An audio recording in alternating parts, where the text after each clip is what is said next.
Oi, começando mais um videozinho deste canal. Dessa vez, neste vlog, vocês vão acompanhar minha jornada durante a maratona literária de inverno. Então, a gente tá fazendo uma maratona aí de 2 semaninhas e eu vou documentar ao longo dos meus dias aqui com vocês as minhas leituras, minha experiência, o que eu tô lendo, o que eu tô achando. Agora são 11h54 da sexta-feira, na verdade, um dia anterior ao início oficial da maratona, mas a gente vai ter um esquenta, que vão ser 12 horas de live, agora do meio-dia à meia-noite, então eu já tô, inclusive, super atrasada. Mas eu parei rapidinho aqui só pra fazer essa breve introdução, pra compartilhar que eu vou começar o meu esquenta da maratona, então, lendo A Escuridão ao Nosso Redor. Eu prevejo que vai ser uma leitura super rápida, que eu vou conseguir ler, na verdade, ele inteiro durante essa sexta-feira, durante a live, então vão ser 12 horas de live, eu vou ter muitos sprints, eu vou ter bastante tempo pra ler hoje, vai ser um dia basicamente inteiro de leitura, e eu acho que eu consigo avançar bem, ou pelo menos terminar esse livro já nesse primeiro dia, tá? Então, antes da gente começar, se inscreva nesse canal, tá? Se você não for inscrito ainda, me segue nas redes sociais pra você ficar por dentro de todo o conteúdo literário que eu tô postando. E vamos começar oficialmente, então, a maratona e vocês vão me acompanhar. Venha! Primeiro dia oficial de maratona, hoje é sábado, 14 horas e 39 minutos. Eu tô, inclusive, só na base disso aqui, ó, do própolis, porque minha garganta já foi com Deus. Mas eu concluí a leitura, então, ontem, durante a live, eu li esse livro inteiro, que é A Escuridão ao Nosso Redor, e eu gostei bastante desse livro, eu me diverti demais, eu acho que foi a perfeita escolha pra começar a maratona, porque foi um livro super rápido de ler, super fluido, livro que eu não consegui parar e eu queria muito saber como que ele ia terminar. No universo desse livro, basicamente, a Terra só restaram 2 nações, né, 2 países, e esses 2 países são rivais. A Terra já tá, tipo, muito indo de mal a pior, sabe? E o governo, então, tá tentando encontrar algum planeta pra colonizar, e eles enviam essa menina chamada Minerva pra um planeta muito distante, pra ela tentar ver se tá tudo certo ali, né, acho que é uma das luas de Júpiter, se eu não me engano. Só que algo dá errado nessa missão, e eles pedem que o nosso protagonista embarque numa nave e vá atrás dela pra resgatar ela, né? Quando ele tá nessa nave, ele acorda sem saber muito bem o que aconteceu. Parece que quando a nave tava saindo, ele apagou, então ele não tem lembrança desde quando ele topou ir pra nave. Ele já acordou direto na nave, sabe? Ele não lembra muito bem o que aconteceu nesse meio período. E quando ele acorda nessa nave, ele descobre que tem um outro rapaz também dessa outra nação rival, né? Também fazendo parte dessa expedição, e essa nave é controlada por uma inteligência artificial que eles chamam de OS. Essa OS, inclusive, tem a voz da mãe dele. E eles estão indo nessa expedição e começam a acontecer coisas bizarras. E essa inteligência artificial começa a se comportar de uma forma muito suspeita. Vão acontecendo coisas que você vai também vendo que parece que tem mais do que eles estão explicando ali. Uma vibezinha bem sinistra mesmo, assim, me lembrou bastante 2001 Odisseia no Espaço, que tem o robô da nave também, é super bizarro, assim, é super creepy. E esses 2 rapazes eventualmente vão começar a desenvolver um negócio ali, né? O livro é uma mistura que funciona super bem de ficção científica com esses elementos de romance. Na verdade, ele é muito mais ficção científica, tá? Não vão esperando, tipo, uma comédia romântica, nem nada assim. E nem nada super mega desenvolvido em relação a isso. É mais sobre, de fato, essa missão, essa coisa meio space opera, né? De viagem pelo espaço. E muito, muito mistério e muita tensão e muitas perguntas não respondidas que vão sendo respondidas aos poucos. Eu gostei muito desses 2 personagens, eles são bem contrastantes, assim. Então, um dos protagonistas, que é o Ambrose, ele é meio sunshine, assim. É tipo o alegrão, bem humorado, super descontraído, assim, super desenvolto. O outro, que é o Kodiak, ele já é meio fechadão. Inclusive, eu ouvi esse livro junto com o audiobook, e o Kodiak tem uma narração, um sotaque russo. Então, eu fiquei muito imaginando um cara russo, todo fechadão, assim, sabe? Ele mal dá bola pro protagonista, mas daí, aos poucos, eles vão conversando, se conhecendo, ele vai se abrindo. Mas o que mais me deixou vidrado e viciado e totalmente empolgado com essa leitura foi, de fato, esse mistério. Ele vai dando mini pistinhas, assim, que você vai criando 1 bilhão de teorias na minha cabeça. E eu fiquei realmente pensando em todas as possibilidades do que poderia ser. Eu fiquei também com medo de que fosse a possibilidade mais óbvia, sabe? Que eu ia adivinhar esse livro na página 50. Mas isso não aconteceu, porque eu me surpreendi bastante quando chegou na metade. Eu tava lendo isso aqui em live, eu estava em completo surto. A metade desse livro, quando a gente chega exatamente nessa parte meio escurinha aqui, assim, ó, que começa a parte 2, que é uns 50% do livro. Gente do céu, acontece um negócio que eu berrei completamente. Eu não esperava isso acontecer, foi um surto. O cenário também ajuda, sabe? Essa coisa de espaço, eu sempre acho livros que se passam no espaço uma coisa muito claustrofóbica, uma coisa muito sombria, assim, porque você imagina você tá cercado de escuridão e no meio do nada, no meio do vácuo, do vazio e distante de qualquer tipo de civilização, de qualquer ajuda que você precisar, sabe? Você tá sozinho no meio do nada. Chega um certo momento que dá até uma trancadinha lá embaixo, então assim, eu descobri que eu amo demais livros de suspense no espaço que tem elementinhos de terror, assim. Não que esse livro promete isso, tá? Não é a proposta dele. Mas eu gosto quando cria muito suspense, porque eu tenho medo disso. É um tipo de terror pra mim. É um livro que brinca muito com as possibilidades, sabe? Tipo, essas teorias que você vai criando na sua cabeça, ele sabe que você tá criando e ele vai te atiçando ainda mais com essas possibilidades, sabe? Ele aproveita de tudo isso, de todas essas suas dúvidas e te deixa muito na expectativa. Mas isso também é um problema. Porque o livro acaba sendo, então, o final dele meio anticlimático, meio morno, porque o que você esperava que fosse, é. Todas as respostas, basicamente, elas são entregues um pouquinho antes do livro acabar. Elas são entregues mais ou menos aqui no começo da parte 6, que é a última parte do livro. Você já sabe tudo sobre o que tá acontecendo de fato, sabe? Então, aqui não tem novidade nenhuma, não tem nenhuma surpresa pro leitor. Eu amei demais esse livro, eu gostei bastante, eu fiquei super envolvido. Mas eu também terminei achando que o livro foi seguro demais. Eu acho que ele poderia ter ousado mais, eu acho que ele poderia ter ido além. Ele brincou tanto aqui no meio, sabe, com diversas reviravoltas, diversas coisas que te deixam chocado. Ele podia muito bem ter feito isso novamente, principalmente no final do livro. Você vem com aquela expectativa de que, nossa, agora ele vai chutar a porta. Aí é tipo, então é isso. Eu ia dar até essa parte 5 estrelas pro livro, mas eu realmente acabei tirando meia estrela por causa disso, por causa justamente desse motivo. E eu dei 4,5, mas assim, super recomendo. Esse livro vai sair pela editora Buzz. Comprem e leiam, porque é muito bom. Aí, eu comecei logo em seguida, mas assim, já tava quase no finalzinho da live, eu já tava um pouquinho cansado de ler um livro inteiro num dia, né? E eu comecei A Empregada, mas assim, eu estou na página 20. Eu li 3 capítulos do livro, ainda não tenho muitas opiniões concretas, mas eu tenho primeiras impressões e elas não são boas. Tô com medo de ler esse livro e hoje já é 2 horas da tarde e eu tô procrastinando, porque eu tô com medo de não gostar desse livro. Eu li o primeiro capítulo, li o segundo e a minha impressão imediata é que é muito mal escrito. É uma escrita muito amadora, é uma escrita muito fraquinha, muito pobre. Na página 14, ele já me solta quando saio dali, solto o ar que não percebi que estava aprendendo.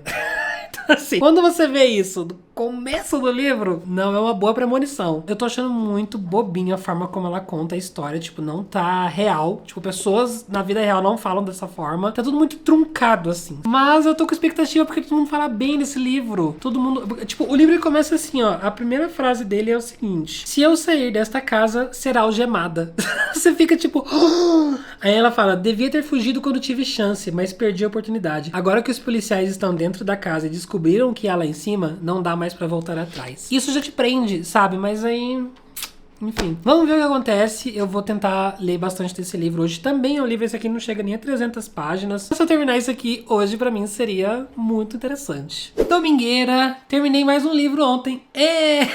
Nesse sábado, então, eu acabei lendo inteiro A Empregada, que no final das contas foi um livro super rapidinho de ler. Eu li isso aqui em mais ou menos 3 horas. E, gente do céu, que reviravolta na minha vida. Porque vocês viram no clipe anterior que eu não tava curtindo o estilo de escrita no comecinho do livro. E realmente a escrita não é o ponto forte desse livro, tá? Ela permanece assim, bem mais ou menos, bem amadorinha até o final. Mas a história é muito boa e as reviravoltas desse livro são, assim, de explodir a cabeça simplesmente. Eu fiquei gritando, eu fiquei surtando, eu fiquei tipo assim com esse livro, precisando falar sobre ele com alguém. E no final das contas eu acabei gostando bastante dele. Mas vamos lá, sobre o que se trata A Empregada, né? A nossa protagonista, a Millie, ela foi presa no passado, a gente não sabe de início o que aconteceu. E ela saiu da prisão e ela tá incondicional, assim. Então, tipo, qualquer deslize, qualquer coisinha, ela pode ser presa de novo, sabe? E daí ela tá tentando conseguir um emprego e ela consegue emprego como empregada na casa desse casal aqui, que é a Nina e o Andrew. E eles são um casal rico, um casarão, assim, sabe? Eles têm uma filha, que essa filha, inclusive, é o capeta, é o satanás. No começo ela tá toda tensa, assim, tipo, com medo de que eles vão pesquisar sobre o passado dela e ela não vai conseguir esse emprego, ela precisa muito desse emprego pra ela conseguir colocar a vida dela nos eixos e tudo mais. No final das contas, ela consegue, ela se torna, então, ajudante ali na casa desse casal. E daí começam a acontecer umas coisas muito bizarras, porque a patroa faz o inferno na vida dela. A patroa, um dia ela acorda, ela tá jogando todas as coisas da cozinha no chão, e gritando e surtando e tal. Daí no final ela fala assim: limpa essa sujeira que você fez. Ela manda buscar a filha na escola, mas chega lá, a filha na verdade tá indo pro balé com a mãe de uma amiga, e daí ela fala, não, você não tinha que buscar ninguém na escola, ninguém te mandou você buscar. Então ela vai deixando a Millie, a protagonista, louca na cabeça. Fora que a filha também ajuda um pouco, porque a filha pede pra ela fazer a comida, daí ela faz a comida, ela fala, que eu não vou comer isso, e joga no chão, sabe? Então assim, tudo isso foi me deixando muito envolvido, porque todas as atitudes da Nina, eu ficava em choque, assim, com as coisas que ela fazia. E outra coisa também, a Millie, ela baixa muito a cabeça, sabe? Porque ela precisa muito desse emprego, e também os primeiros dias dela ali na casa, ela não pode sair respondendo, assim, sabe? Então, ela fala, realmente, perdão pela bagunça que eu não fiz, no caso.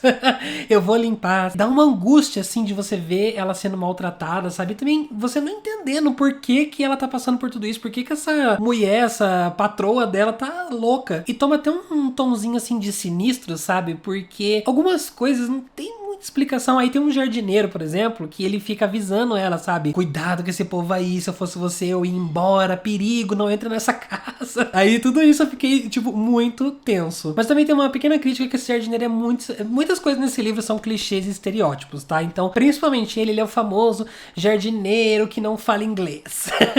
É o jardineiro estrangeiro que só fala em italiano. Daí ele tenta avisar a protagonista pra ela tomar cuidado, só que ele avisa em italiano, daí ela não entende, porque, eu não sei o que ele tá falando. Pequenas coisas, assim, que entregam que é um pouquinho mal escrito, sabe? Que é meio cringe.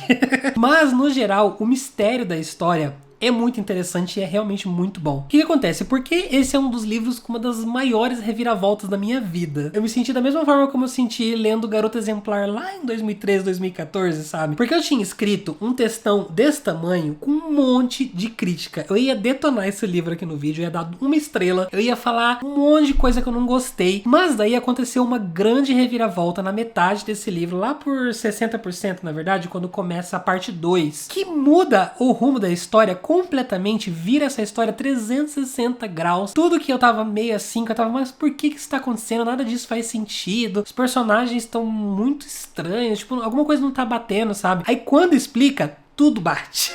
Tudo se encaixa, tudo faz sentido. E é muito, muito bom. Eu fiz o próprio meme de apagando o textão, segurando o delete. Apagando todo o textão que eu tinha escrito sobre esse livro. Tipo, começa um romance, assim, meio nada a ver, sabe? Que eu tava meio incomodado. Depois eu entendi por que foi dessa forma. O livro também não é muito bom em esconder as pistas que ele quer dar pra você. Tipo, foreshadow, que a gente chama, né? Que é quando o autor joga mini pistinhas, assim, no meio do texto, de uma forma bem escondidinha. Pra depois, lá na frente, você perceber, nossa, ele deu essa dica lá atrás. Então, essas dicas que a autora vai dando aqui são meio óbvias, então você percebe exatamente quando ela quer falar, presta atenção nessa informação, porque isso vai significar outra coisa depois. Então tem bastante furinhos, assim, sabe? Bastante mini defeitinhos, mas eu acho que vale a pena pela experiência de você passar por essas reviravoltas e entender o total da história. E lá no final, inclusive, tem aquele elementinho de voltar pra uma cena que você leu lá no começo, tipo, a primeira cena do livro, e quando você relê essa cena com todas as novas perspectivas que você tem sobre a história, você fica assim, a cabeça explode e é genial. Tudo isso fez a história valer a pena pra mim, eu tava muito, muito satisfeito. Mas tem um probleminha que no final, eu ia quase dar 5 estrelas pra esse livro. Pra você ter noção, eu fui de 1 estrela que eu ia dar lá no começo, eu quase abandonei na verdade, para 5 estrelas, só que teve uma conveniência muito grande para conseguir concluir essa história e para conseguir dar salvar a protagonista de um negócio ali, que foi uma conveniência muito absurda, muito fácil demais, uma coisa que se resolveu em 2 parágrafos, simplesmente por causa disso, desse pequeno negocinho, eu acabei tirando meia estrela, eu dei 4 estrelas e meia pra ele, mas ainda assim eu gostei muito, e ele tem continuação, só que esse livro ele se fecha bonitinho, a última página, meu Deus do céu, a última página desse livro, sério, eu pulei, eu surtei, eu quis jogar esse livro pra cima, muito, muito legal a forma como ele termina, você fica tipo, naquela expectativa de que se virar a página vai ter mais da história, porque você quer saber o que vai acontecer depois daquela última cena, sabe? Então esse livro aqui, ele tem uma continuação, ele fecha muito bonitinho aqui, fecha super certinho, você pode ler somente ele e seguir sua vida pra sempre, mas ele tem um segundo volume que, pelo que eu entendi, a Millie vai passar por uns outros novos perrengues ali com uma outra família, sabe? Então é um negócio meio Sabe o cada livro um caso, só que cada livro ela vai passar perrengue com uma família. Não sei se vai ser isso, vão ter mais livros. Mas é isso. A Empregada tá lido aí. Esse foi o livro com uma palavra no título. E agora eu vou ler O Mistério da Casa Incendiada, do Rafael. E eu trago opiniões pra vocês. Amanhã já é segunda-feira, então amanhã vou ter meu cronograma de lives, né? Eu não tô fazendo nos finais de semana, mas segunda-feira às 14 horas, então amanhã prevejo ser também mais um outro dia com bastante leitura ao longo do dia. Pode ser, talvez, que eu termine do Rafael também. No meu ritmo. Eu amo maratona justamente por causa disso, porque eu sei que eu leio muito. Alguma coisa na minha cabeça vira uma chavinha, assim, que eu fico muito investido em ler bastante. Parece que eu me distraio menos, até porque, tipo, normalmente eu me distraio das minhas leituras com trabalho. E atualmente a maratona tá sendo meu trabalho. Então, entende? Tipo, a minha distração é ter que, na verdade, ler mais, porque esse é o propósito da maratona. Enfim, o livro do Rafael também é bem curtinho, bem rápido de ler. Então vamos ver o que acontece. Trago atualizações. Olá a todos, somos irmãos. Hoje é terça-feira, tá? Dia 11 de julho. Domingo acabou que eu não li nada, tive um churrasco na casa dos meus pais, aí depois à tarde eu fui numa festa junina. Então eu acabei não lendo muita coisa, mas daí na segunda-feira eu completei, ontem no caso, né? O Mistério da Casa Incendiada, e li esse livro inteirinho ontem também. Eu comecei ele na live, junto com o pessoal, e faltou mais ou menos uns 25% pra acabar, e eu acabei à noite, antes de dormir. E eu estou muito, muito contente com essa leitura, e hoje eu vou começar então mais um livrinho, gente. Eu estou em chamas nessa maratona.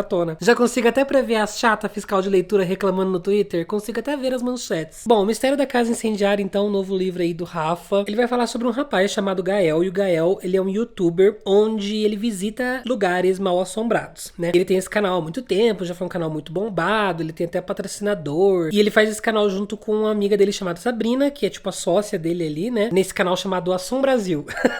Só que acontece que os números dele estão caindo, o canal dele começou a dar uma flopadinha, e outras pessoas surgiram aí, surfaram na onda de também fazer canais visitando lugares mal assombrados e acabaram crescendo mais que ele. E ele tá triste, tá tentando achar uma forma de conseguir reerguer esse canal no YouTube. E daí, nessa tentativa de salvar o canal, a Sabrina, a sócia dele, consegue de escola uma oportunidade deles ficarem 8 dias numa mansão. E nessa mansão houve a morte de 3 pessoas. Uma delas era o cara que tava concorrendo à prefeitura de São Paulo, a mulher dele e a filha dele. Os 3 foram encontrados carbonizados na cama, assim, do quarto. Inclusive, eles chegam na mansão lá no comecinho da história e tem o esqueleto ali em cima da cama. E daí eles vão começar a gravar esse documentário e fazer lives, e coisas estranhas vão começar a acontecer nessa casa, objetos pegando fogo sozinho. E no meio de tudo isso, eles também vão investigar um pouquinho sobre a morte dessas 3 pessoas, porque parece que é muito mais do que foi dito simplesmente assim na mídia, sabe? Parece que tem muita coisa escondida ali. Eles vão tentar desvendar o que de fato rolou com essas 3 pessoas. No meio de tudo isso, a gente descobre também que a irmã do Gael morreu no mesmo dia que essas pessoas, e tanto a filha do casal quanto a irmã do Gael, ambas tinham um colar idêntico. Então esse é o grande mistério que dá start à nossa aventura. A escrita é super levinha, é um livro com ótimo ritmo, assim, que dá pra você ler super rápido, bem gostosinho. O Rafael sempre traz muito senso de humor, assim, ele é bem engraçado na forma como ele escreve, bem divertido, bem dinâmico. Esse livro aqui, de todas as histórias que eu li do Rafa, eu achei o mais voltado pro YA, assim, é bem jovem mesmo, mas eu curti também alguns toques que ele coloca na narrativa pra deixar ela mais abrasileirada, sabe? E eu curti muito a forma como ele escolhe ir entregando as informações pra gente, porque de vez em quando tem alguns flashbacks onde a gente vai acompanhar, tipo que uma contagem regressiva pra morte da Eloá, que é a irmã do protagonista. Com esses flashbacks e com as investigações que estão rolando ali no presente, ele vai criando diversas tangentes na história, então muitas coisas vão estar acontecendo ao mesmo tempo,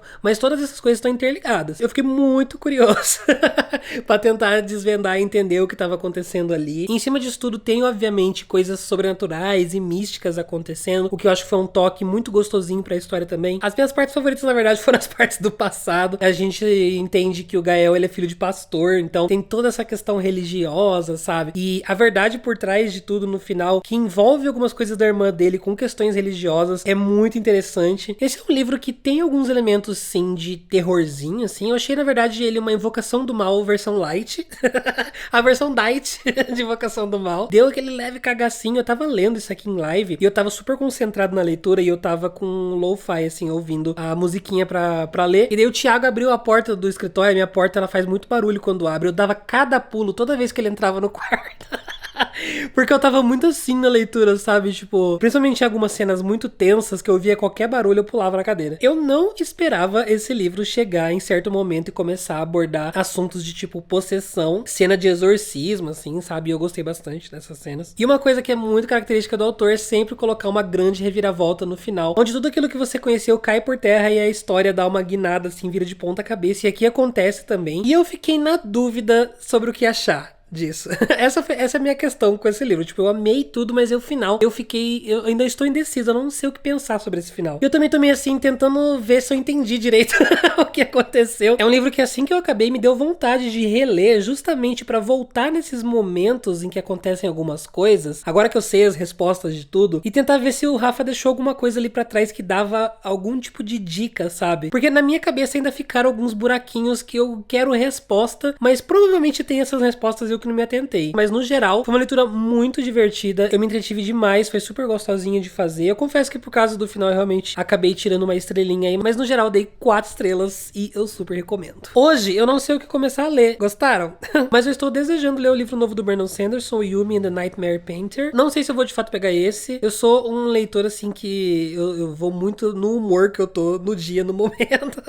Então pode ser que nesses próximos 45 minutos eu tenha mudado de ideia. Isso acontece com frequência, tá? Então vamos ver o que rola. Estamos aí na quinta-feira. Eu juro que eu queria atualizar vocês com mais frequência em relação a esse livro específico do Brandon Sanderson, mas eu fiquei com preguiça mesmo, não vou mentir não. Ontem eu acordei meio tarde, daí eu tive que fazer algumas coisinhas e logo em seguida já colei na live. Então não deu tempo de gravar nenhum take. Mas eu terminei o livro do Brandon Sanderson, Yumi and the Nightmare Painter. Eu li isso aí em 2 dias. É um livro de 470 páginas, bicho. Mas ontem eu fiquei até 2 horas da manhã lendo, porque eu fiquei super envolvido e eu queria saber o que ia acontecer, queria concluir. E esse livro foi um livro de muitos sentimentos. Esse foi, eu acho que o primeiro livro do Brandon Sanderson que me fez chorar. Mas assim, eu chorei num nível muito hard. Aquele choro que vem da alma, assim, sabe? Então, ai, foi tudo.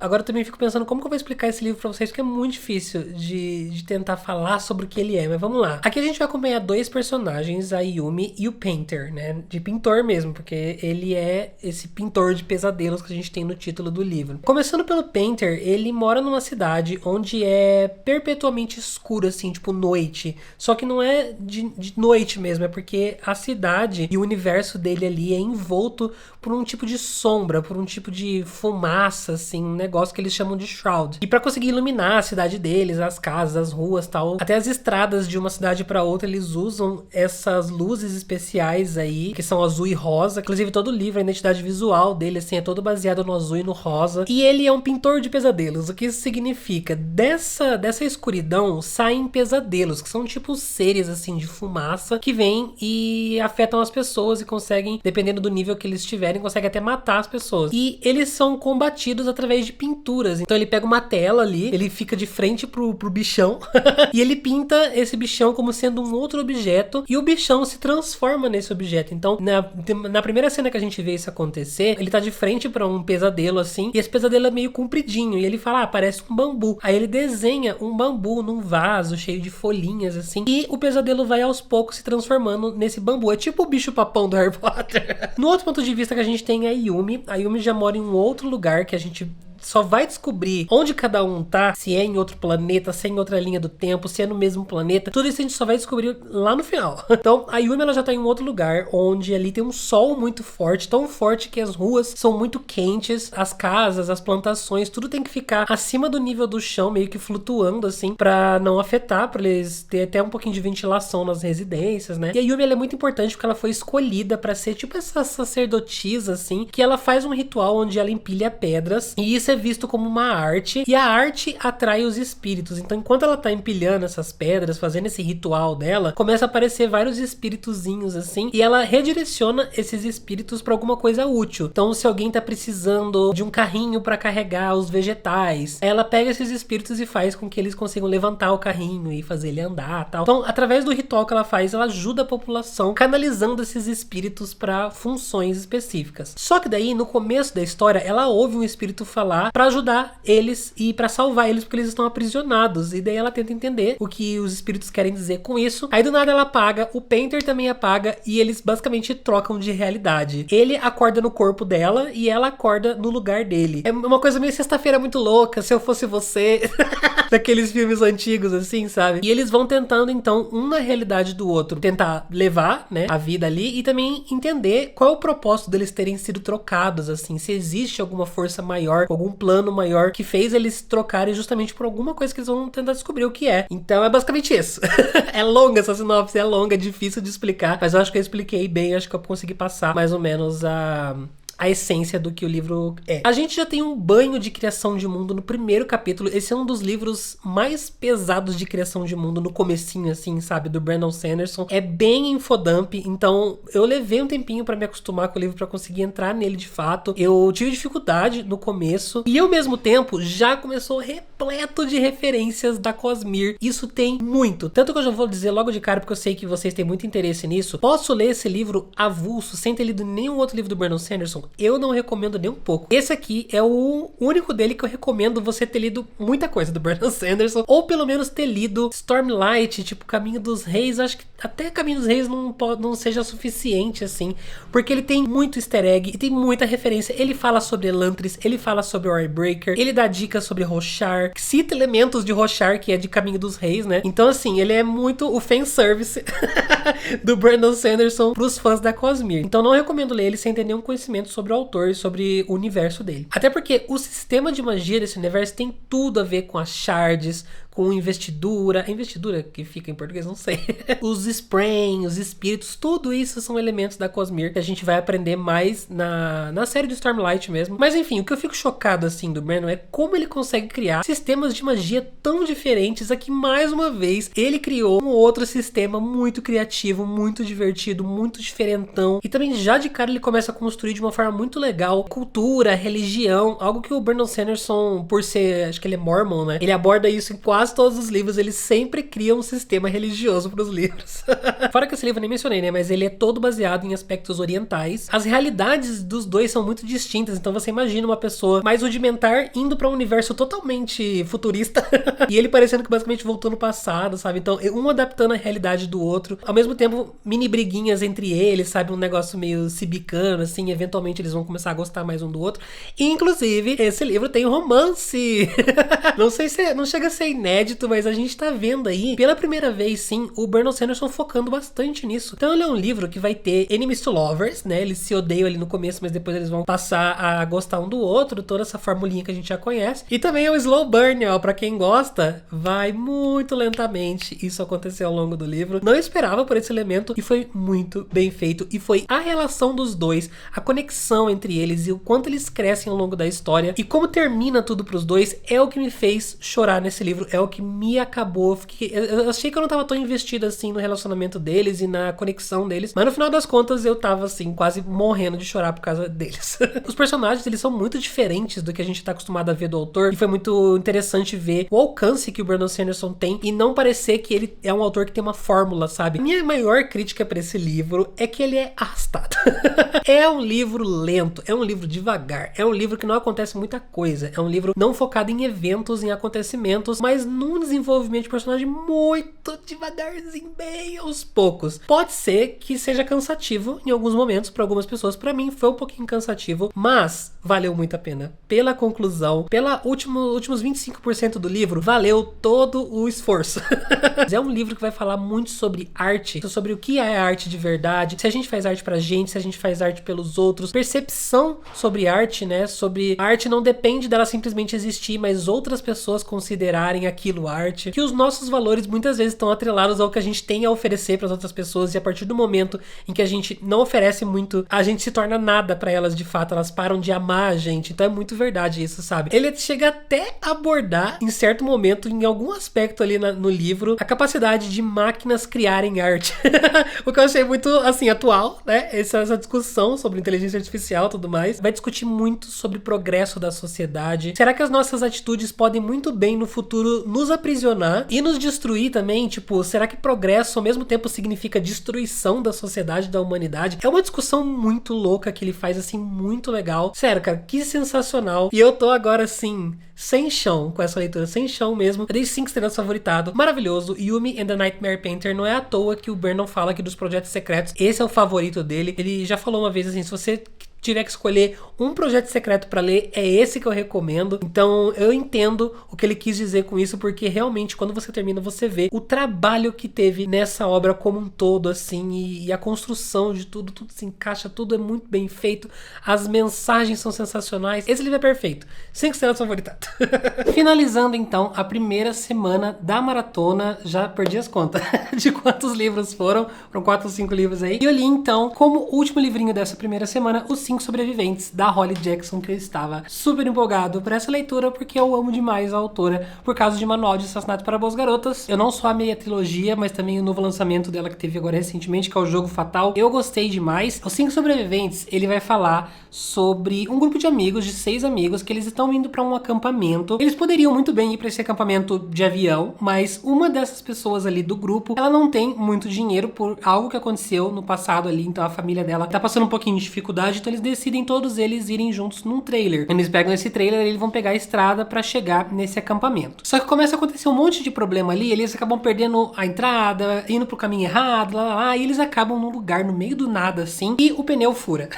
Aí eles saem pra arrumar o pneu, beleza, consertou o pneu, vamos continuar a nossa viagem. Assim que eles fazem isso, os 4 pneus furam de uma vez. Aí eles percebem que alguma coisa tá errada, até que eles veem um pontinho vermelho ali no trailer e eles percebem que tem um atirador de longe, de olho neles, e foi esse atirador responsável por furar os pneus e impedir que eles fossem embora dali. Aí logo em seguida eles já encontram um walkie-talkie que o próprio atirador deixou ali na região para conseguir se comunicar com eles. E ele diz através desse walkie-talkie que eles não vão sair dali enquanto eles não compartilharem um segredo que esse atirador tá querendo muito. E esse segredo, uma das pessoas ali sabe qual é o segredo, porque envolve ela, e essa pessoa precisa decidir abrir mão desse segredo para eles conseguirem escapar, senão eles vão ficar presos ali e vão morrer, basicamente, né? Então, esse livro vai ser bastante sobre essa coisa deles presos em um espaço, tentando resolver entre si o que eles vão fazer, se eles vão escapar, se eles vão encontrar quem dos 6 ali tem esse segredo que o atirador tá querendo. Se eles descobrirem esse segredo, será que eles vão, de fato, querer entregar de mão beijada? É um segredo muito poderoso, é um segredo muito grande. Em alguns momentos, essa eu vou fazer uma referência, que eu acho que de 20 mil pessoas que assistem meus vídeos, 3 vão pegar essa referência. Mas em alguns momentos, quando eles estão, tipo, brigando entre si e tá acontecendo algumas coisas mais tensas, me lembrou bastante daquele jogo Zero Escape, que é uma trilogia de jogos que o primeiro é o 999, que eles também estão presos, no caso do jogo, eles estão presos em um navio e eles precisam fazer coisas ali pra conseguir escapar, e eles precisam tomar decisões entre si, que nem sempre vão ser fáceis, mas eles precisam dessas decisões pra conseguir escapar. Então, esse livro me passou muito essa vibe. A principal característica dele, assim como todos os outros livros da Holly Jackson que eu já li, é ser muito rápido, muito ágil, assim, é uma leitura muito dinâmica. Ele tem quase 400 páginas, na verdade, né? 440 páginas. E eu li isso aqui em 2 dias. A maior parte da narrativa também é composta de diálogos, então dá aquela sensação de que seu olho tá assim, ó. Que seu olho tá indo da direita pra esquerda muito rápido. Isso também beneficia parecer que a trama é super frenética, assim, de uma coisa acontecendo atrás da outra. Em contrapartida, apesar de tudo isso, o avanço geral da história e desse mistério, desse segredo, já é algo que demora um pouco mais pra acontecer. Pra você ter noção, mais ou menos ali na página 100, de 100 páginas do livro é quando de fato vai acontecer a sinopse, né? Que é quando eles vão ficar presos, quando eles vão descobrir sobre o atirador. Então, antes disso, é mais sobre eles viajando e tal. Então, quando eles vão começar a tomar decisões, já é mais ou menos ali no meio do livro. Aí é uma sequência do livro onde eles vão realmente ficar batendo boca, tentando decidir se alguém vai lá se arriscar, se eles vão entrar em contato, se eles vão responder, se eles vão tentar escapar, porque o cara fala que se eles tentar escapar, eles vão todo mundo morrer. Como que eles vão conseguir pedir socorro? Será que alguém aqui dentro de nós está infiltrado, está em conluio, é isso que fala, com o atirador? Essa parte em si, que é mais ou menos o meio do livro, não tem muito desenvolvimento do restante da trama, é mais tipo decisões e coisas, sabe, rolando. Eu confesso que essa parte pra mim seria o ideal pra ela realmente diminuir um pouco o ritmo e começar a desenvolver o passado dos personagens, ou o emocional deles, começar a falar um pouquinho mais com profundidade sobre essas pessoas, sobre tudo que tá rolando, né? Pra eles se descobrirem mais, pra se aprofundar mais mais em tudo, mas isso não acontece muito ali no meio do livro, então eu fiquei um pouco desejando esse mais, assim, sobre ele, sabe? Só que assim, depois que você passa essa parte e chega nos últimos 30%, essa foi a minha reação, Leandro. Eu fiquei com algumas revelações, começa a acontecer muita coisa. Aí sim, ele vai entrar mais aprofundado ali no mistério e no segredo. E é muito legal esse segredo. Eu achei a situação, o caso ali que ela criou muito divertido. Eu pensei que eu ia achar um pouco complicado, assim, porque ele foi dando diquinhas, né? Eu tava, ai meu Deus, será que eu vou entender? Mas quando acontece, é super tranquilo. Os personagens nem todos são gostáveis, o que pra mim é bom. Eu curto personagens com defeitos. Por mais que eu deteste aquela pessoa, eu acho que a sensação de eu estar detestando alguém já é um sentimento que o livro causou em mim, sabe? Então eu sempre curto muito isso. Mas eu entendo que isso pode ser um ponto negativo pra algumas pessoas que, tipo, não conseguem gostar de personagens que são detestáveis. Mas assim, comparado com o Manual de Assassinato, realmente eu prefiro os personagens de manual. Eu acho que eles são melhores desenvolvidos. Aqui eles talvez deixam a desejar um pouquinho, mas como eu disse, é tão frenético assim que realmente não tem aquela pausa pra ela se aprofundar muito, sabe, neles. Já que a autora escolheu seguir esse rumo, sabe? Até porque o livro ele se passa num período de tempo. Então toda vez que a gente começa uma parte nova, por exemplo, aqui ó, dá pra ver, 3 horas da manhã no caso. Então eles começam, se não me engano, às 11 ou meia-noite. E o livro, começa às 11 aqui ó. E o livro é meio que uma contagem de tempo. Então é tudo em um período de 8 horas. Então dá aquela sensação de que o tempo tá passando, meu Deus, mais uma hora se foi, a gente precisa tomar decisões, sabe? Toda essa coisa de, ai meu Deus, ficando louco com o livro. E fechamos então a nossa primeira semaninha de maratona. Eu vou confirmar agora exatamente quantos livros eu li nessa primeira semana. Foi 1, 2, 3, 4, 5. Foram 5 livros. Gente, foi quase um livro por dia. Esse não é meu ritmo comum, tá? Não se assustem, é meu ritmo de maratona, mas isso não é padrão aqui nesse canal. Então, é isso. Vamos para a segunda semana de maratona. Já começamos a segunda semana muito bem, porque já completamos mais um livro. Mas em minha defesa, esse livro foi super curtinho, tem mais ou menos 200 páginas, umas 2, 3 horas de leitura, que é Antes que o Café Esfrie, e eu li ele no aplicativo aqui do Esquilo. Então, esse livro já estava incluído no meu plano, mas a gente também distribuiu vouchers dele durante a maratona pro pessoal resgatar. Então, todo mundo que participou ali das lives e me acompanhou nas redes sociais teve acesso a esse livro gratuito. O Esquilo é o grande patrocinador da maratona literária, né? Então, se você não conhece, é essa plataforma onde você pode ler livros pelo seu celular, pelo seu tablet, e você tem direito a um livro gratuito todos os meses. Se você não quiser a seleção que eles já trazem para vocês, você pode escolher trocar por qualquer outro título ali disponível na biblioteca. E se você quiser ter acesso a mais livros e mais audiobooks também, você pode comprar pela loja da Esquilo. Funciona como uma loja virtual normal, então você compra o e-book ou o audiobook lá e ele já fica disponível imediatamente no seu dispositivo móvel, no seu aplicativo, tá? Muita gente acabou conhecendo Esquilo por causa da maratona e a maioria das pessoas fez uma conta, né, para participar dos desafios. Mas se você ainda não conhece, se você ainda não sabe se você tem de fato o benefício de um livro gratuito todo mês ou não, você pode usar meu linkzinho que tá aqui embaixo para fazer a sua conta, para baixar o aplicativo. E às vezes você tem esse benefício e você nem faz ideia, porque eles têm essa parceria com operadora de telefone, TV. Eu tenho até um benefício por causa do Sem Parar do meu carro, que inclusive me deu um audiobook esse mês. Então, se você ainda não conferiu, não deixa de correr lá, tá bom? Daí eu li então Antes que o Café Esfrie no aplicativo, mas assim, a leitura foi tranquila, mas não foi a minha favorita dessa maratona. Esse livro, infelizmente, não funcionou muito pra mim. Eu tava com muita expectativa, porque é um livro que divide muita opinião. Então eu nunca soube o que de fato eu ia achar dele, porque uma parte falava que não tinha curtido tanto, e outra parte não só curtiu, mas chorava horrores. Então era o extremo de gente chorando, se debulhando aqui, e gente simplesmente não se importando com esse livro, né? Aí eu fiquei, ai meu Deus, pra qual lado que eu vou dessa história? E eu acabei indo pro lado das pessoas que não curtiram tanto. O Antes que o Café Esfrie, ele é um livro super curtinho, ele é nesse estilo de livros orientais, onde a gente tem várias mini historinhas. Então, por exemplo, O Gato que Amava Livros, que cada capítulo é um mini conto ali, onde eles vão falar sobre as temáticas em relação ao mercado editorial, livros e tudo mais. Aqui também, cada episódio, cada capítulo ali, a gente vai acompanhar uma pessoa em específico dentro dessa cafeteria. Alguns personagens vão se repetir, né? Tipo, os donos ali da cafeteria, eles vão aparecer em todos os contos. E cada conto vai contar sobre algum assunto, alguma discussão em específico, né? Basicamente, Antes que o Café Esfrie sobre uma cafeteria onde as pessoas podem ir lá para ter essa experiência de voltar no tempo, de viajar no tempo, né? Então, existem algumas regras que precisam ser cumpridas. Eles chegam lá, eles têm que sentar numa cadeira específica, eles não podem fazer nada que altere o presente. Então, algumas pessoas veem isso como tipo, então nem vale a pena, sabe? Voltar no tempo, se eu não vou poder modificar nada, pra que eu vou fazer, né? A terceira regra é que você vai voltar no tempo ali na cafeteria. Então, se você quer encontrar alguém, você precisa voltar na época que esse alguém também estava ali dentro da cafeteria, sabe? Senão você não vai encontrar essa pessoa. E a regra mais importante é que você só pode ficar viajando no tempo enquanto o café está quente. Então, você tem que ir tomando esse café, não pode deixar ele esfriar. Se o café esfriar e você não voltar pro presente, você fica preso como um fantasma para sempre. Então, basicamente, as pessoas têm ali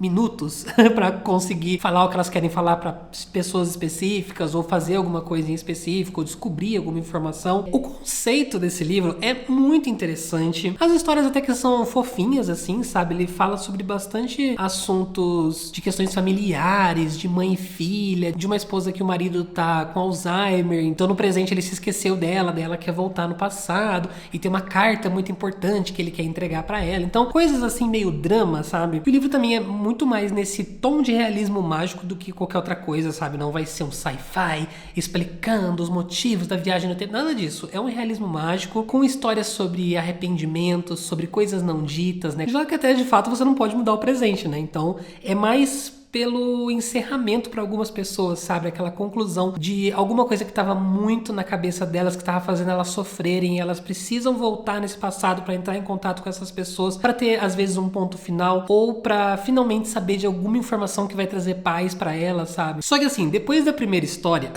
toda essa novidade começa a desaparecer, ou se desgastar também aos poucos, sabe? Então depois dessa primeira 50 páginas, assim, que eu acho que já é o tempo mais ou menos de terminar o primeiro conto, depois ele começa a se repetir um pouco. Você começa a sentir essa repetição de explicações, de informações, de algumas descrições também. Alguns diálogos eu acho eles bem desconexos. Teve algumas partes que eu fiquei um pouco confuso, porque, sei lá, parece a estrutura, o texto, assim, de vez em quando ele é muito estranho. E bastante exposição, assim, sabe? Com inserções de texto, de background dos personagens, de descrições que eu acho que poderiam ser feitas de uma forma mais dinâmica, em vez de só entregando informação, assim, pra gente. Cada história em si ali tem elementos para supostamente te pegar, assim, sabe, te deixar emocionado, mas eu achei a prosa muito fraca para isso. Eu não consegui me emocionar porque em grande parte do livro assim, eu não consegui me importar com ninguém. O meu favorito foi o segundo, que é dessa mulher que ela volta para falar com o marido que no presente ele tá com Alzheimer. Esse talvez tenha me pegado um pouquinho, mas assim, no geral é um livro super curto, tem 4 histórias nesse, e esse livro também é uma série, tá? São 4 livros, e eu acho que cada livro vai ter mais um tantinho de história, sabe, episódios assim, mas assim, só esse primeiro, que já é 200 páginas, pra mim deu a sensação de que não ia acabar nunca. Pra mim deu a sensação de que foi muito longo. Talvez funcionasse melhor como série de TV ou algo assim, até porque, se eu não me engano, eu vi alguém falar isso em algum momento da minha vida, que esse livro era uma peça de teatro, foi escrito como uma peça de teatro e depois ele foi convertido pra esse formato de romance. Então eu acho que, de fato, a forma como ele escreve, com tanta exposição, descrição e personagens de certa forma sem muito desenvolvimento, eu acredito que seja assim melhor encaixado nessa coisa da peça de teatro, sabe? E de série também, enfim, de roteiro. Então é isso, infelizmente não funcionou pra mim, achei, no fim das contas, chato.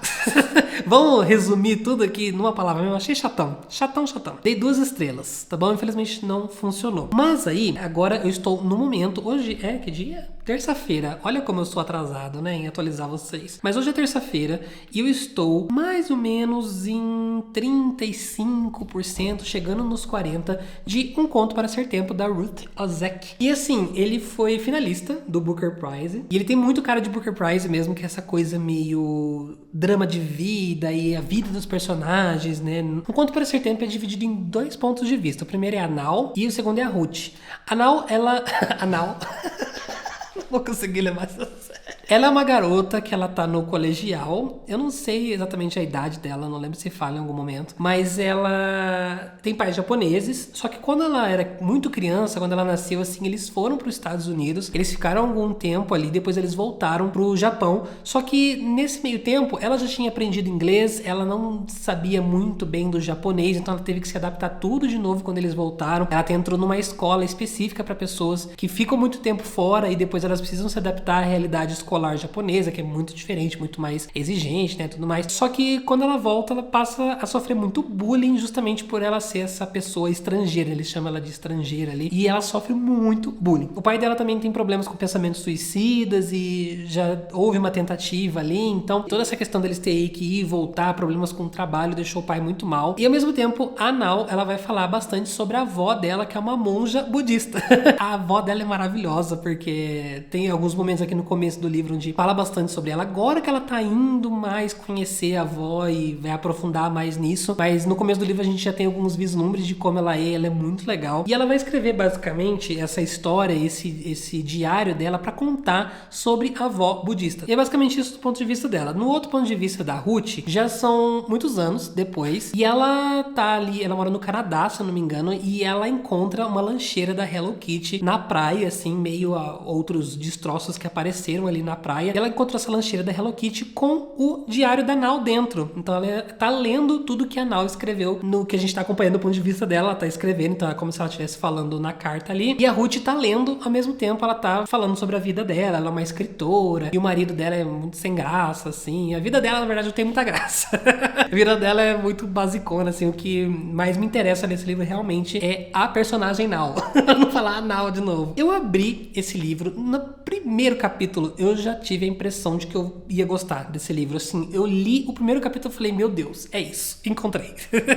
Um livro que eu vou gostar. A escrita dele é completamente simpática. Parece muito, assim, que é uma história onde a autora tá te colocando nos braços dela e tá te ninando e tá te contando sobre pessoas e contando sobre vidas. De vez em quando de forma muito pura, no geral de forma muito bonita e na grande maioria das vezes também muito bem humorado. Não que é um livro de dar risada, assim, mas é um livro de você ler em alguns momentos sorrindo pelas sacadas da autora e do bom humor dela enquanto ela tá escrevendo, ao mesmo tempo que ela tá falando de coisa desastrosa, de coisa terrível. O livro, ele tem alguns trechos muito pesados sobre suicídio. De verdade, assim, tem alguns momentos em que ela joga de uma forma que eu fico meio... Eita! Inclusive, tem um trecho específico que ela fala um pouquinho de métodos de suicídio que eu achei um pouco desnecessário, sabe? Porque é quase como se estivesse ensinando como é que faz. No momento que eu tô lendo, eu tô gostando muito mais do ponto de vista da Nao do que da Ruth. Eu acho que a Nao, ela tem essa coisa mais dinâmica de estar conversando com a gente, ela tá passando por essas questões de bullying que eu tô super interessado também. As partes da Ruth eu tô achando meio avulsa, porque ela tá lendo sobre a Nao e em alguns momentos ela tenta encontrar essas pessoas, sabe? Tipo, já fazem muitos anos, então ela não tá encontrando vestígios dessas pessoas na internet. Ela pesquisa o nome da menina, nome do pai, nome de outras pessoas da família que ela menciona. Junto na lancheira tinha um relógio, tinha mais alguns objetos ali, daí ela vê o relógio, ela tenta encontrar a quem pertenceu esse relógio da família da Nao, lá. Então essas partes onde ela fala da Nao é legal, mas quando ela fala da própria vida dela, eu acho um porre. Tem muitas cenas desnecessárias. Tem uma cena, por exemplo, que ela tá falando sobre um peixe e como esse peixe também chegou lá do Japão, porque ele veio nessa mesma corrente que levou a lancheira. Tipo, o que eu quero saber do peixe? Não chega a ser aquele ponto de vista quando entra na Ruth eu fico, ai meu Deus, de novo, tem que conversar. Não, tá legal também, só que eu tô preferindo infinitamente mais a vida da Nao. É um livro bem denso de informação, de exposição também, então vai falar muito sobre a vida, sobre o passado, sobre detalhinhos de cada coisa da vida de todas essas pessoas. É muita coisa pra cabeça. Não é um livro pra você ler correndo, é um livro pra você prestar muita atenção, uma leitura com calma, porque realmente é muito detalhe pra absorver. E normalmente em livros assim, a minha cabeça não consegue absorver tudo, tá, gente? Eu pego, assim, o básico, as cenas importantes do livro, isso eu acabo lembrando depois quando eu termino, mas detalhinho de, tipo, quando ela fala que a comida favorita de fulano era tal, isso são coisas que eu nunca mais vou lembrar desse livro. Sinto dizer. Então vamos ver o que rola. Estou gostando bastante. No momento, eu diria que eles estão 4,5, 4, por aí. Mas pode ser que aconteça um 5, talvez. Não sei. Veremos. Vamos encerrar este vlog, então. E ainda tem mais 3 livros pra falar com vocês. Na verdade, eu terminei Um Conto para Ser Tempo. Aí eu li mais 2 livros e eu estou na metade de um terceiro. Então vamos rapidinho pra eu não me estender também. Terminei Um Conto para Ser Tempo. Eu dei 4 estrelas pra esse livro. Eu gostei, mas ele não foi perfeito. Eu queria ter gostado muito mais dele. Eu queria ter amado mais. Eu acho que a jornada da protagonista, da Nao, foi muito boa. Eu acho que o livro poderia ser só sobre dela, porque infelizmente o ponto de vista da Ruth, eu sei que eu disse que não tinha nenhum momento em que eu ficava, ai meu Deus, de novo ela, mas chegou em certa parte do livro que eu tava de fato assim. Eu acho que a Ruth não teve propósito nenhum nessa história, eu acho que foi um ponto de vista completamente desnecessário, que não acrescentou nada e que só fez a história se arrastar por causa disso. Eu sei, ela tem, na verdade, um mini propósito ali no que a gente descobre no finalzinho, assim, no último capítulo dela, e é uma coisa meio realismo mágico, meio ficção científica, que eu gostei, tipo, é algo que eu normalmente gostaria, mas eu acho que ela deixou pra executar tudo isso no final. Então, se ela tivesse dado algumas pistas e começasse a de fato trabalhar esses elementos de ficção científica e tal, durante a história, bem lá antes, eu acho que eu aceitaria mais. Como ela deixou tudo de última hora, não sei se eu curti essa forma, sabe? Mas do ponto de vista da Nao, perfeito, sem defeitos nenhum. Eu gosto muito que ela vai começar a descobrir um pouco sobre o tio dela, que é um piloto kamikaze. Então é um piloto que ele basicamente se matava em prol da guerra, né? Ele levava o avião dele pra algum lugar que precisasse explodir. É muito bizarro, assim, o ressentimento que a Nao tem em relação ao pai dela também. No geral, uma história muito boa, muito interessante, mas o livro é extenso demais. Eu acho que eu fiquei, assim, entre um 3,75, 3,5, 4. Eu não sabia que nota dar pra esse livro. Eu acho que pela magnitude da história, ele merece, assim, pelo esforço, um 4. Mas no meu coração, ele ainda é um 3,5. Ele ainda... eu não sei. Pelo menos ele tem uma coisa boa, que ele é um livro com muita coisa triste acontecendo, mas ele não tem aquela carga pesada triste, sabe? Igual, tipo, Os Quatro Ventos, que você fica até mal de tanto ler gente passando por sofrimento. Aqui ele tem sofrimento, mas é com um tom mais leve, não sei explicar. Mas é isso. Então, concluímos aí a leitura. E daí, eu tava um pouco com a cabeça desse tamanho de ler esse livro, e eu resolvi pegar um quadrinho, então. E eu peguei M de Monstra, que eu acabei de receber esse livro da editora Suma, que é da Thalia Dutton. Eu não fazia ideia desse quadrinho. Chegou essa semana, eu abri o pacote, e normalmente eu deixo o livro do meu lado, assim, na mesa, até eu pesquisar mais sobre ele, decidir se eu quero manter ou não. Porque nem tudo que eu recebo das editoras eu mantenho, né, gente? Porque eu recebo muita coisa. Então, esse livro aqui ficou do meu lado. Durante a semana toda, eu tava lá fazendo minhas lives, maratona, lá. Olhei pro livro, falei, tá na hora de ler um quadrinho, né? Tô precisando de uma leitura leve, tá aqui do meu lado, vou pegar ele. Nossa senhora, que decisão certeira, porque isso aqui foi maravilhoso. Maravilhoso, eu amei isso aqui demais. M de Monstra é basicamente um reconto de Frankenstein, mais ou menos aí. A Frankenstein, na verdade, é essa moça, elas são irmãs, elas são cientistas, elas estavam trabalhando junto ali em experimentos e tal. E aconteceu uma coisa, uma tragédia, essa aqui acabou morrendo. Só que essa irmã falou, eu vou remendar a minha irmã e vou tentar trazer ela de volta à vida. Então ela trouxe de volta a irmã dela como uma Frankenstein. Só que, na verdade, a irmã não tá dentro dessa Frankenstein. Essa Frankenstein é uma nova pessoa. Ela não tem lembranças de ser a irmã. Ela é a própria pessoa por si só ali, né? E quando ela olha no reflexo dos espelhos, ela vê o fantasma da menina que morreu. Então elas ficam conversando ali, tipo, uma fica falando pra outra, ó, eu agiria dessa forma, eu responderia dessa forma, pra ela tentar se passar por ela, entendeu? Só que, ao mesmo tempo, a Amy, que é o nome que ela pega ali na história, vai durante a trajetória dela querendo ter a sua própria identidade, sabe? Querendo ser ela própria e não querer se forçar a fingir ser a menina que morreu, porque ela não é. E só que ela tá com muito medo de que se a cientista Mork descobrir, ela vai desmanchar ela, vai destruir ela e ela vai tentar de novo trazer a irmã de volta à vida, sabe? Então é uma batalha entre eu quero ser eu mesma, mas eu preciso fingir ser outra pessoa pra essa aqui não me desmanchar. É uma história super bonitinha, muito emocionante, com uma mensagem muito fofa. Eu adorei essa coisa dela conversando com a menina no espelho, com a irmã morta, né? E toda a trajetória de autodescoberta que a Amy vai tendo durante o quadrinho, querendo ser ela própria. Então é uma história que vai falar muito sobre essa questão da identidade, de amor, empatia, de luto também. E também, obviamente, tentar se encaixar nas expectativas das outras pessoas, né? A gente se forçar a ser de certa forma pra encaixar num quadradinho, porque alguém quer que a gente seja assim. Dei até uma mini choradinha de 2 segundos em um certo momento, porque é uma história que ao mesmo tempo ela é triste, ela dá uma aquecidinha no coração e eu adorei, gente, é muito bom, é muito fofinho, ó, o traço é super bonito também. Eu li isso aqui em um sprint.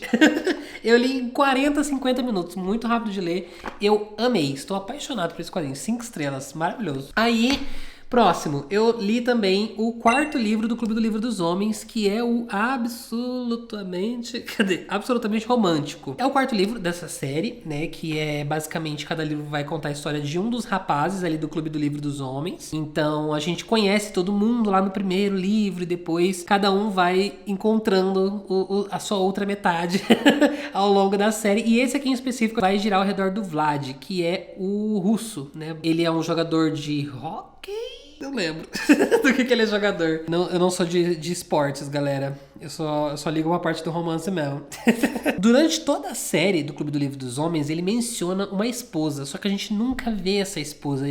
Os rapazes até zoam ele, fala que é mentira, que é uma esposa de mentirinha, é um fantasma. Né? E aqui nesse livro a gente finalmente conhece ela e a gente vai entender todo o drama por trás da relação deles. Porque que eles são casados, mas eles moram separados. Na verdade, eles moram em cidades diferentes. E daí vai ter toda aquela coisa de casamento por conveniência. Aí no começo da história, ele se machuca, ele quebra alguma parte da perna dele lá e ele precisa ficar em casa em repouso por algumas semanas e a esposa dele vai cuidar dele. Aí eles vão ficar, tipo, passando muito tempo ali na casa juntos, ele se recuperando da perna e ela ajudando ele, e eles vão se reconectando, né? Ao mesmo tempo, em todo o livro do Clube do Livro dos Homens, tem sempre uma outra trama que vai acontecendo em paralelo que tem nada a ver com romance. Aqui nesse é a mulher do Vlad, o pai dela desapareceu quando ele estava investigando uma questão de tráfico humano. Tráfico humano. E ele era jornalista e ela também quer ter essa carreira de jornalista e ele tava investigando isso aí, ele foi sequestrado e coisas aconteceram e ela vai tentar descobrir o que rolou com o pai dela, né? Só que isso aqui da história, tá? Nesse livro em específico ficou muito raso essa parte. É bem resolvido em 2 capítulos, sabe? Esse pra mim foi o livro mais fraquinho da série. Eu acabei dando 3.75, 3,5 pra ele. Não tem nada de errado com ele. É outro livro do Clube do Livro dos Homens, mas também não tem nada demais. Não tem nada que faz ele se sobressair em relação aos outros. Nada dele se destaca, sabe? E também o livro não acontece muita coisa. É só o Vlad machucado, eles ali... E é isso. O Vlad é o meu personagem favorito. Eu tava muito empolgado pra ele, o que foi triste também, porque foi o romance mais fraco e o mais irritante, porque os dois simplesmente não têm comunicação. Sabe quando os personagens levam 300 páginas pra resolver uma coisa que 30 minutos de conversa resolveria? Exatamente o que acontece nesse livro aqui. Ele é meu neném, porque ele é muito sentimental, ele é muito aberto, eles falam que é um dos rapazes que chora com qualquer coisa, sabe? É o menos heterotop, assim, do grupo. Então, eu estava com expectativas, mas infelizmente não foi tudo isso. Enfim, é isso. Eu não tenho muito o que dizer. Clube do Livro dos Homens, acho que agora nessa altura do campeonato é tudo meio igual. A formulinha, assim, dos livros são sempre as mesmas. São livros muito rápidos de ler, muito gostosinho. Bem escrito, sabe? Com aquela narrativa fluida. Se você quer um livro pra sair da ressaca, pra você se divertir, pra você ler super rápido, eu li isso aqui em uma live também em um dia. Na verdade, não. Eu comecei num dia, aí faltou só um pouquinho, eu terminei no outro dia de manhã. E aí, eu estou agora no meio da leitura de Hamnet, de Meg O'Farrell. Eu estava super com medo dessa leitura, porque esse livro tem muito cara de, não de cult, mas de uma coisa mais assim, fora da minha bolha, talvez, não sei. E eu peguei isso aqui já, falei, eu vou começar, vou ler, vou ver o que é, né? Eu já tô na metade, assim, eu engoli metade desse livro numa sentada. Eu tô muito empolgado pra continuar. Eu não vou falar muita coisa sobre ele, porque a leitura desse livro é pra um outro vídeo que eu tô fazendo há muito tempo, que eu já comecei, tem uns 2 meses, na verdade, esse vídeo. E esse aqui é um dos livros dessa TBR, então eu não vou entrar em muitos detalhes, mas saibam que eu estou amando. Eu estou 5 estrelando esse livro loucamente. Eu estou panfletando, inclusive é a leitura conjunta do Catarse desse mês, dos membros. Eu já criei o grupo, já botei o pessoal, eu já tô infernizando pra todo mundo ler. Porque eu estou apaixonado. Tá? Fica aí um spoiler da minha opinião, do que eu tô achando. Enfim, é isso. Eu trago mais opiniões pra vocês em breve. E assim a gente encerra a maratona com 9 livros e meio, vamos dizer. Esse aqui, né, metade, mas quase 10 livros lidos. Foi uma maratona muito legal, muito proveitosa, li bastante, li várias coisas que eu gostei demais, foi um saldo super positivo. E eu tô muito feliz também com o resultado geral da maratona, na verdade, com a participação do pessoal. A gente foi a segunda maratona de maior inscrição de toda a história das maratonas do canal, que a gente teve 12.400 e poucas pessoas inscritas, mas foi uma das maratonas com a maior participação de todo mundo, justamente por causa da plataforma, do site. Eu senti, assim, muita interação do pessoal durante essas 2 semanas. Eu tô muito feliz porque todo mundo se divertiu pra caramba. As pessoas, muitas mensagens recebendo, assim, de gente que voltou a ler, que tava empacado e tava de ressaca. Finalmente consegui sair de ressaca, li 6 livros essa semana. Então, tipo assim, eu fico muito feliz. A gente... É estressante, é cansativo, né? É uma trabalheira fazer maratona, mas o resultado, gente... Ai, dá até vontade de chorar. Eu fico muito, muito feliz realmente com o resultado. É o que faz valer o meu trabalho, sabe? Trazer as pessoas pra literatura e fazer as pessoas terem vontade de ler também, sabe? Muito obrigado a todo mundo que participou. Espero que vocês tenham se divertido. Espero que tenha sido uma boa maratona pra vocês. A próxima maratona aí, né, como sempre, é maratona de verão, lá em janeiro. A gente se vê lá. Mas enquanto isso, a gente se vê aqui nos vídeos, tá bom? Espero que vocês tenham gostado desse vídeo. Se vocês já leram alguns dos livros que eu mencionei aqui, vocês concordam, discordam com a minha opinião, vamos conversar aqui embaixo também. Deixa o seu comentário, o seu joinha para ajudar no engajamento. Se você quer apoiar o meu trabalho, você pode comprar o que você for comprar na Amazon, na estante virtual, usando os meus links. E também você pode apoiar o meu canal lá no Catarse, se você quiser se tornar um membro e receber conteúdo extra, conteúdo adiantado, tá mais por dentro dos bastidores do canal, ganhar os meus marcadores novos, que agora eu estou de marcadores novos também. Todas essas recompensas, esses mimos, vocês ganham ao me apoiar lá no Catarse, tá bom? Uma forma de você me ajudar com o meu trabalho e também levar alguma coisa para você aí, ter esse contato muito mais próximo comigo. É isso, por enquanto eu vou ficando por aqui. A gente se vê no próximo vídeo. Grande beijo pra vocês e tchau!